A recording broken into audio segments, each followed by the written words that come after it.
Kailangan din yung puso natin na hindi nahahati. Yung kailangan ay pure at talagang ang Panginoon ang sinisik. Pusong ang Diyos lamang ang mamahalin at ang pusong na itinitibok ay walang iba kundi ang kalooban ng ating Panginoon. Kaya naman hindi mahirap kung ipagkatiwala natin sa Diyos ang ating buhay. Walang matigas na puso kung handang sumuko sa ating Diyos. Dahil ang Panginoon ay tapat kung magmahal at tapat sa kanyang mga pangako. Kailangan lamang natin na maintindihan ito. Napakabisi ng tao sa mundo. Mahirap abutin. Nawawala na ang panahon sa paglilingkod. Nakakalimutan na kung sino ang nagbigay ng lahat ng bagay. Naiisip nila kailangang magmadali habang bata pa.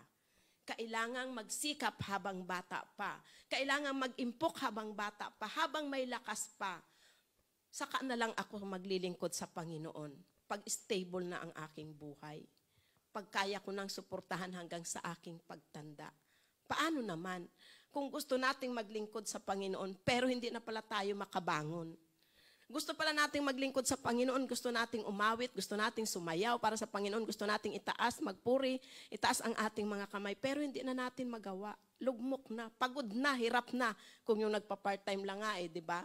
Sabi nga nung aking kaibigan, pagod ang aking katawang lupa. Kanino ba nanggaling yung ating katawang lupa? Di ba sa Panginoon? Kaya dapat unahin natin ang Diyos.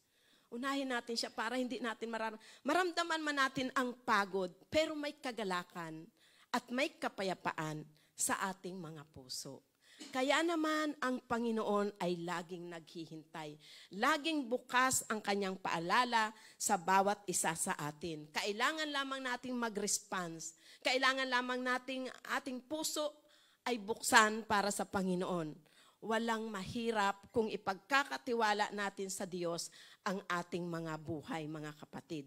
Kailangan lamang nating isuko sa Panginoon ang ating mga sarili. Sapagkat mahirap kung masyado tayong abala sa mga material na bagay. Kung masyado tayong abala sa mga gawain ng sanlibutan.